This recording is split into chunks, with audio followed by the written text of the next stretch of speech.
Date হচ্ছে fitter. আমরা যে জবটা বানিয়েছি তার নাম হচ্ছে সিকলেম। এটাকে অনেক সময় আমরা জিকলেমও বলে থাকি, কারণ হচ্ছে এই সিকলেমের পেছনে মানে যে নামে এই যে দুটো জয় দেখতে পাচ্ছি, এই জয়ের টেস্টটা অনেকটাই সি এর মতো, সেই জন্য আমরা একে সিকলেম বলে থাকি। সিকলেম আমরা প্রধানত বিভিন্ন ইন্ডাস্ট্রিতে ব্যবহার করে থাকি, যেমন হচ্ছে বিভিন্ন ওয়েল্ডিং, তারপর হচ্ছে বিভিন্ন ইলেকট্রিক্যাল, বিভিন্ন উডেন ফ্যাক্টরিতে, এই সমস্ত ফ্যাক্টরিতে ইউজ করে থাকি।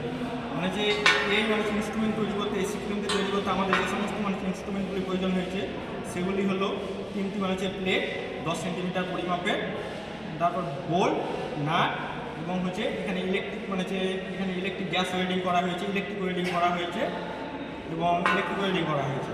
তো আমরা প্রথমে 10 সেন্টিমিটার পরিমাপে 3টে প্লেট, মেটাল প্লেট কেটে নেওয়ার পরে 90 ডিগ্রি অ্যাঙ্গেলে আমরা আর্ক জয়েনিং মানে আর্ক ওয়েল্ডিং করে থাকি। আর্ক ওয়েল্ডিং করার পর আমরা এই যে আমরা জ পোর্শনটা দেখছি, জ পোর্শনের মধ্যে দিয়ে আমরা এই নাট মানে যে এই জ পোর্শনটার কাছে এই যে আমরা এইটা দেখছি ওপেন পার্টটা যে দেখছি ওপেন স্ক্রু, এটা রোটেশনের জন্য মানে যে এটা রোটেশন করা হয়, এবং এই রোটেশনের ফলে আমরা যে এই যে জ পোর্শনে যে মেটালটা রয়েছে সেই মেটালে আমরা সেটা ফিক্সড মানে যে আপ ডাউন করে বা একটা নির্দিষ্ট মানে যে পরিমাপ করে সেটা আমরা স্থিরতা বজায় রাখার জন্য এটা আমরা রোটেশন করে থাকি।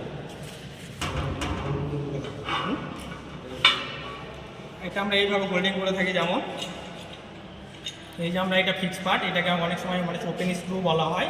আমরা এই বোল্টটাকে যখন এইভাবে ঘুরিয়ে কোনো একটা মেটালকে বা কোনো একটা উডকে এভাবে আমরা ফিক্সড করি। এভাবে এই যে আমরা কোনো কিছু মানে বস্তুকে বা কোনো মেটালকে আমরা এভাবে ফিক্সড করে থাকি।